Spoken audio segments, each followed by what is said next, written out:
सफल बने, समर्थ बने, पावन बने जीवन। मीठी मुरली सुन के पाए सुख सघन। आज का चिंतन, आज का चिंतन। ओम शांति, ओम शांति। Good morning. ज्ञान का सागर शिव बाबा, सर्व सिद्धिदाता, मनुष्य से देवता बनाने वाले बाबा, आज हम बच्चों को कह रहे हैं तुम्हें संपूर्ण पावन बनना है, इसलिए कभी किसी को दुख नहीं दो। कर्म इंद्रियों से कोई भी कर्म ना हो, सदा बाप के फरमान पर चलते रहो।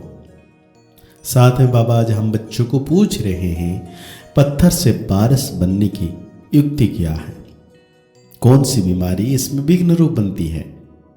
बाबा कहते हैं पत्थर से पारस बनने के लिए पूरा नारायणी नशा चाहिए। देह अभिमान टूटा हुआ हो, ये देह अभिमान ही कड़े ते कड़ी बीमारी है। जब तक देह अभिमानी नहीं बने तब तक पारस नहीं बन सकते। पारस बनने वाले ही बाप के मददगार बन सकते हैं। सर्विस भी तुम्हारी बुद्धि को सोने का बना देगी। इसके लिए पढ़ाई पर पूरा अटेंशन चाहिए। बाबा कहते हैं रूहानी बच्चों प्रति रूहानी बाप सावधानी देते हैं कि बच्चे अपने को संगम युगी समझो। सतयुग तो नहीं समझेंगे, तुम ब्राह्मणी ही अपने को संगम युगी समझेंगे, सतयुगी नहीं समझेंगे। और तो सभी अपने को कलयुगी समझेंगे। बहुत फर्क है सतयुग और कलयुग, स्वर्गवासी व नरकवासी। तुम तो ना नरकवासी हो ना स्वर्गवासी हो, तुम हो पुरुषोत्तम संगमवासी। इस संगम युग को तुम ब्राह्मण ही जानते हो और कोई नहीं जानते। तुम भल जानते भी हो तो परंतु भूल जाते हो। अब मनुष्य को कैसे समझाएं? वो तो रावण की जंजीर में फंसे हुए हैं। राम राज्य तो है नहीं, रावण को जलाते रहते हैं। इससे सिद्ध है कि ये रावण राज्य है। राम राज्य क्या है और रावण राज्य क्या है, यह भी तुम समझते हो। नंबर 1 बाप आते हैं संगम युग पर, यह तो भेंट भी अभी तक की जाती है। सतयुग और कलयुग की। कलयुग में रहने वालों को नरकवासी और सतयुग में रहने वालों को स्वर्गवासी कहा जाता है। बाबा कहते हैं ऐसा क्लियर कंट्रास्ट बताना है। इसमें बहुत ब्रेन चाहिए, मतलब बुद्धि चाहिए। ऐसा युक्ति से लिखना चाहिए जो मनुष्य अपने आप से पूछे कि मैं नरकवासी हूं या स्वर्गवासी हूं। बाबा कहते हैं यह जो गीता है उसमें आटे में लून मतलब नमक है। लून और चीनी में कितना फर्क है, वो मीठा वो खारा। श्री कृष्ण भगवान उवाच लिखकर गीता ही खारी कर दी है। मनुष्य कितना दलदल में फंसे पड़ते हैं। विचारों को ज्ञान के राज का भी पता नहीं है। ज्ञान भगवान तुमको ही सुनाते हैं और किसी को पता नहीं। नॉलेज तो बहुत सहज है, परंतु भगवान पढ़ाते हैं या भूल जाते हैं। टीचर को ही भूल जाते हैं। नहीं तो स्टूडेंट कभी टीचर को भूलते नहीं है। घड़ी घड़ी कहते हैं बाबा हम आपको भूल जाते हैं। बाबा कहते हैं माया कम नहीं है, तुम देह अभिमानी बन पड़ते हो, बहुत विकर्म बन जाते हैं। ऐसा कोई खाली दिन नहीं जो विकर्म ना होते हो। एक मुख्य विकर्म यह करते हो जो बाप के फरमान को ही भूल जाते हो।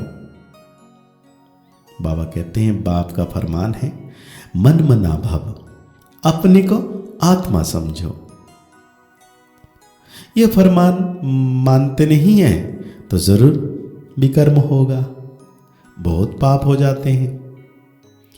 बाबा कहते हैं 5 मिनट भी यथार्थ रीति याद में बैठ नहीं सकते।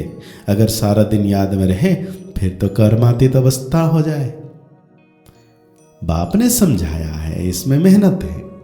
तुम बहुत जिस्मानी पढ़ाई तो अच्छी रीति पढ़ते हो, हिस्ट्री ज्योग्राफी पढ़ने की कितनी प्रैक्टिस है, परंतु याद की यात्रा का बिल्कुल ही अभ्यास नहीं।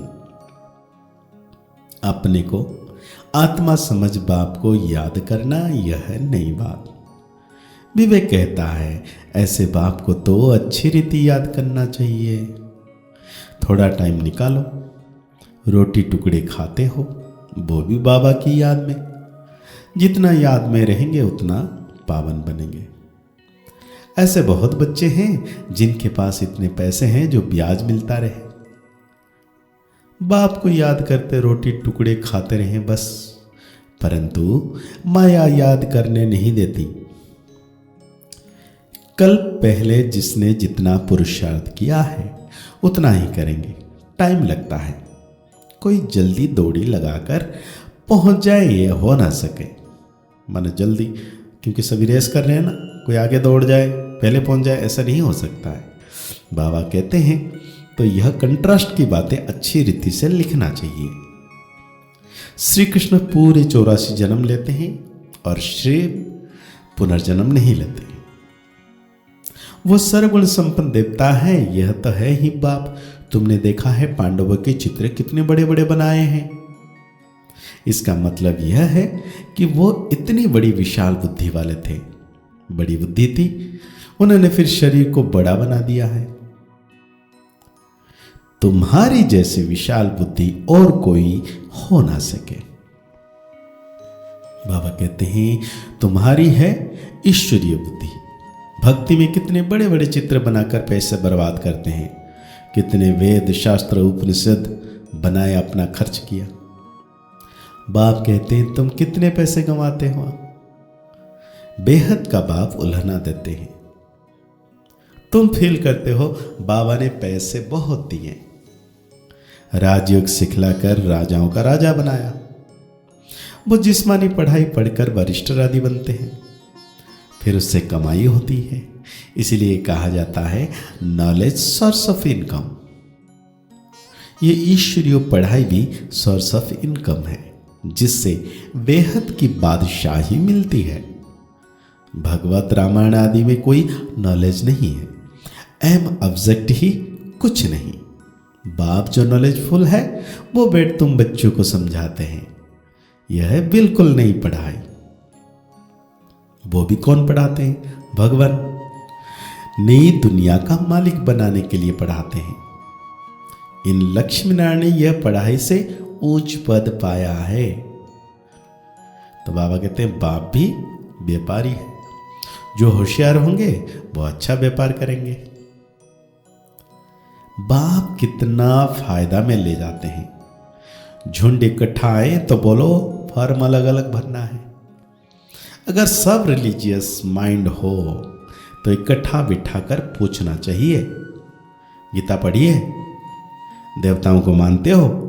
बाबा ने कहा है भक्तों को ही सुनाना है। हमारे भक्त और देवताओं के भक्त वो जल्दी समझेंगे।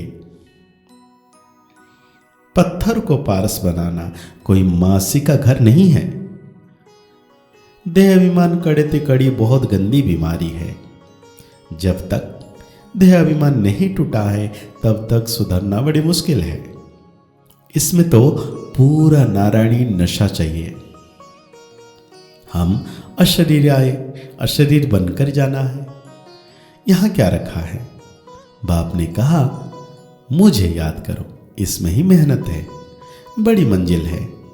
चलन से मालूम पड़ता है यह अच्छे मददगार बनेंगे।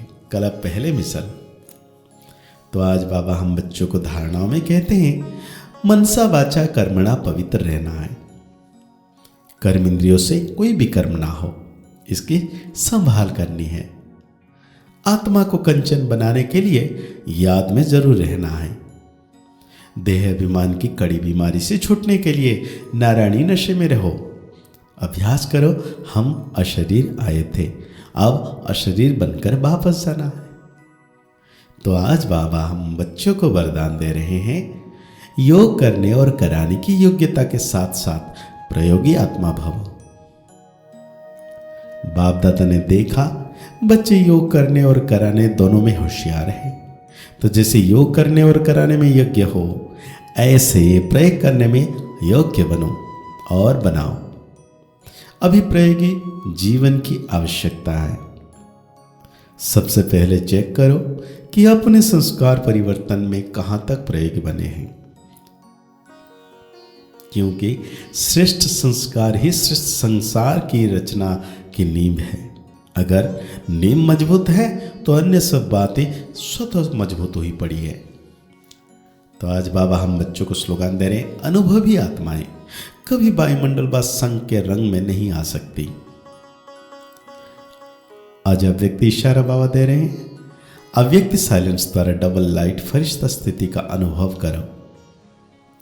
बाबा कहते हैं, सदा खुशी में झूलने वाले सर्व के विघ्नहर्ता व सर्व के मुश्किल को सहज करने वाले तब बनेंगे जब संकल्प में दृढ़ता होगी और स्थिति में डबल लाइट होंगे।